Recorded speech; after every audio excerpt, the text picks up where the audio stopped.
Todavía recuerdo aquel amanecer en que mi padre me llevó por primera vez a visitar el cementerio de los libros olvidados.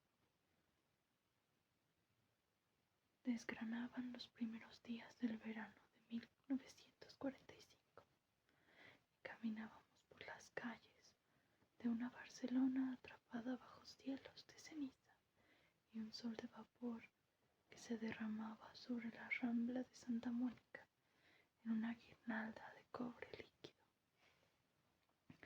Daniel, lo que vas a ver hoy no se lo puedes contar a nadie, advirtió mi padre, ni a tu amigo Tomás, a nadie. Ni siquiera a mamá, inquirí yo, a media voz. Mi padre suspiró, atrapado en aquella sonrisa triste que le perseguía como una sombra por la vida. Claro que sí, respondió cabizbajo. Con ella no tenemos secretos. A ella puedes contárselo todo. Poco después de la guerra civil, un brote de cólera se había llevado a mi madre. La enterramos en Montjuic en el día de mi cuarto cumpleaños. Solo recuerdo que llovió todo el día y toda la noche, y que cuando le pregunté a mi padre si el cielo lloraba, le faltó la voz para responderme.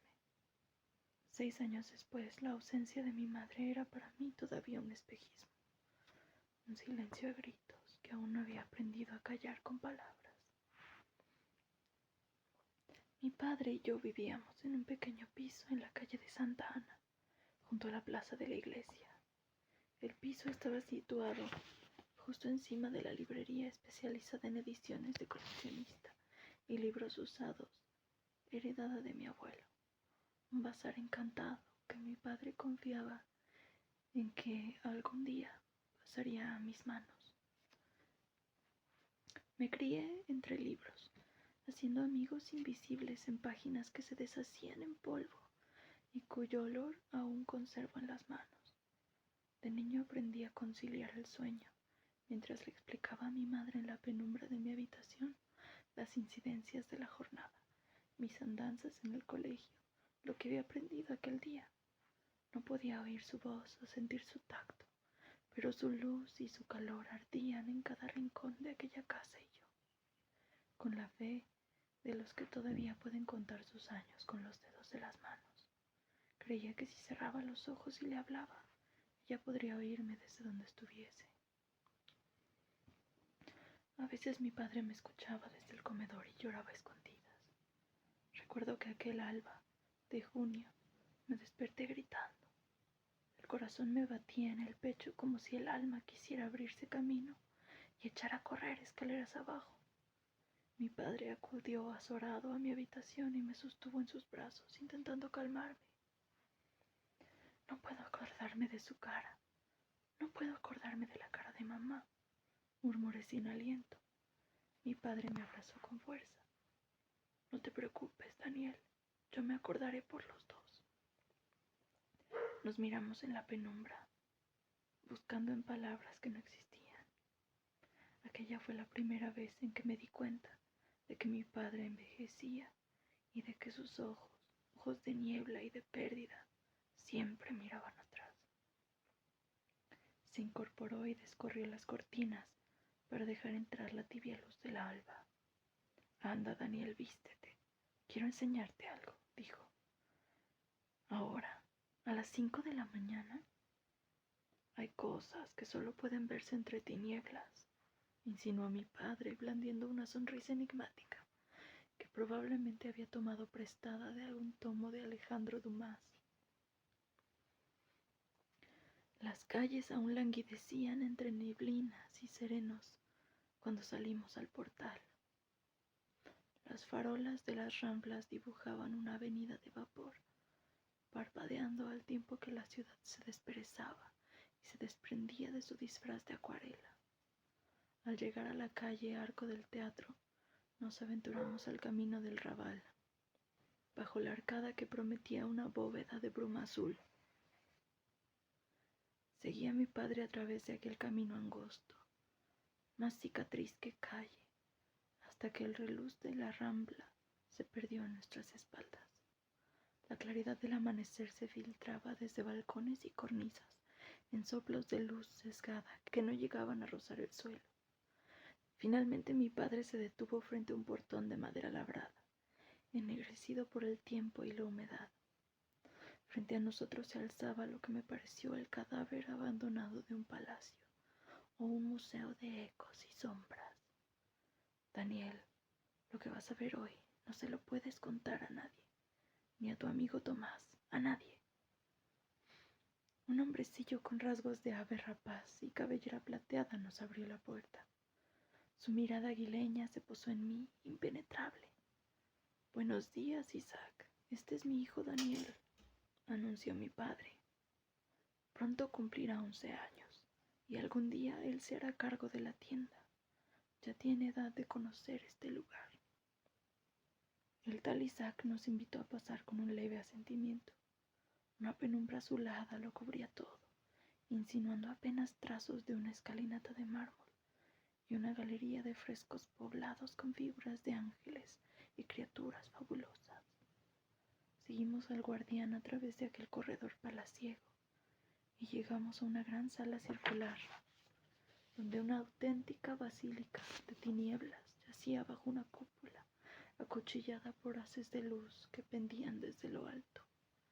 Un laberinto de corredores y estanterías repletas de libros ascendía desde la base hasta la cúspide, dibujando una colmena tramada de túneles, escalinatas, plataformas y puentes que dejaban adivinar una gigantesca biblioteca de geometría imposible. Miré a mi padre boquiabierto. Él me sonrió, guiñándome el ojo. Daniel, bienvenido al cementerio de los libros olvidados. Salpicando los pasillos y las plataformas de la biblioteca, se perfilaban una docena de figuras. Algunas de ellas se volvieron a saludar desde lejos, y reconocí los rostros de diversos colegas de mi padre en el gremio de libreros de viejo. A mis ojos de 10 años aquellos individuos aparecían como una cofradía secreta de alquimistas conspirando a espaldas del mundo. Mi padre se arrodilló junto a mí y, sosteniéndome la mirada, me habló con esa voz leve de las promesas y las confidencias. Este lugar es un misterio, Daniel, un santuario. Cada libro, cada tomo que ves tiene alma, el alma de alguien que lo escribió y el alma de quienes lo leyeron y vivieron y soñaron con él. Cada vez que un libro cambia de manos, cada vez que alguien desliza la mirada por sus páginas, su espíritu crece y se hace fuerte. Hace ya muchos años, cuando mi padre me trajo por primera vez aquí, este lugar ya era viejo, quizá tan viejo como la misma ciudad. Nadie sabe a ciencia cierta desde cuándo existe o quiénes lo crearon. Te diré lo que mi padre me dijo a mí. Cuando una biblioteca desaparece, cuando una librería cierra sus puertas, cuando un libro se pierde en el olvido, los que conocemos este lugar, los guardianes, nos aseguramos de que llegue aquí. En este lugar los libros que ya nadie recuerda, los libros que se han perdido en el tiempo, viven para siempre, esperando llegar algún día a las manos de un nuevo lector, de un nuevo espíritu. En la tienda nosotros los vendemos y los compramos, pero en realidad los libros no tienen dueño. Cada libro que ves aquí ha sido el mejor amigo de alguien. Ahora solo nos tienen a nosotros, Daniel. ¿Crees que vas a poder guardar el secreto? Mi mirada se perdió en la inmensidad de aquel lugar, en su luz encantada. Asentí y mi padre sonrió. ¿Y sabes lo mejor?, preguntó. Negué en silencio. La costumbre es, la primera vez que alguien visita este lugar, tiene que escoger un libro, el que prefiera, y adoptarlo, asegurándose de que nunca desaparezca, de que siempre permanezca vivo. Es una promesa muy importante, de por vida, explicó mi padre. Hoy es tu turno. Por espacio de casi media hora deambulé entre los entresijos de aquel laberinto que olía a papel viejo, a polvo y magia. Dejé que mi mano rozase las avenidas de lomos expuestos, tentando mi elección. Atisbé entre los títulos desdibujados por el tiempo palabras en lenguas que reconocía y decenas de otras que era incapaz de catalogar. Recorrí pasillos y galerías en espiral, pobladas por cientos, miles de tomos que parecían saber más acerca de mí que yo de ellos. Al poco me asaltó la idea de que, tras la cubierta de cada uno de aquellos libros, se abría un universo infinito por explorar, y de que, más allá de aquellos muros, el mundo dejaba pasar la vida en tardes de fútbol y seriales de radio, satisfecho con ver hasta allí donde alcanza su ombligo y poco más. Quizá fue aquel pensamiento, quizá el azar o su pariente de gala, el destino, pero en aquel mismo instante supe que ya había elegido el libro que iba a adoptar, o quizá debería decir, el libro que me iba a adoptar a mí.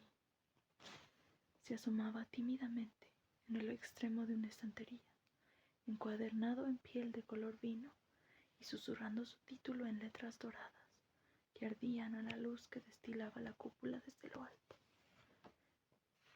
Me acerqué hasta él y acaricié las palabras con la yema de los dedos, leyendo en silencio La sombra del viento, de Julián Carax. Jamás había oído mencionar aquel título o a su autor, pero no me importó. La decisión estaba tomada, por ambas partes. Tomé el libro con sumo cuidado y lo hojeé, dejando aletear sus páginas. Liberado de su celda en el estante, el libro exhaló una nube de polvo dorado. Satisfecho con mi elección, rehice mis pasos en el laberinto, portando mi libro bajo el brazo con una sonrisa impresa en los labios. Tal vez la atmósfera hechicera de aquel lugar había podido conmigo, pero tuve la seguridad de que aquel libro había estado allí, esperándome durante años, probablemente desde antes que yo naciese. Aquella tarde, de vuelta en el piso de la calle de Santa Ana, me refugié en mi habitación y decidí leer las primeras líneas de mi nuevo amigo. Antes de darme cuenta, me había caído dentro sin remedio.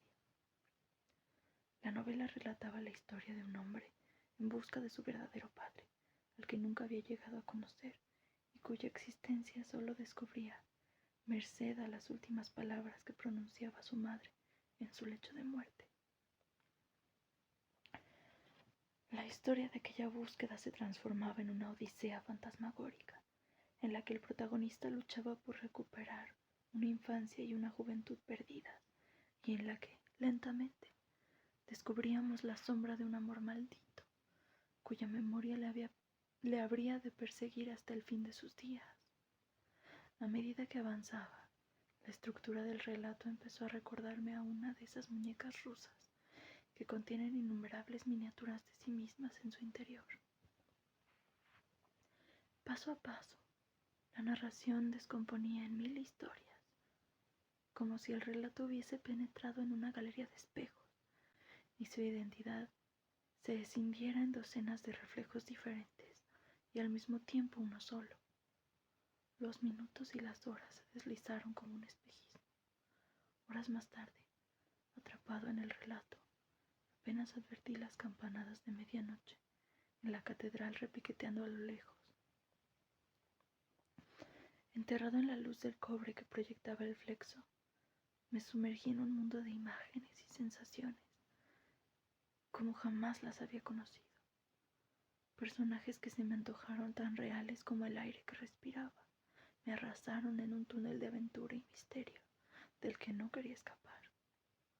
Página a página me dejé envolver por el sortilegio de la historia y su mundo, hasta que el aliento del amanecer acarició mi ventana y mis ojos cansados se deslizaron por la última página. Me tendí en la penumbra azulada del alba, con el libro sobre el pecho, y escuché el rumor de la ciudad dormida goteando sobre los tejados salpicados de púrpura.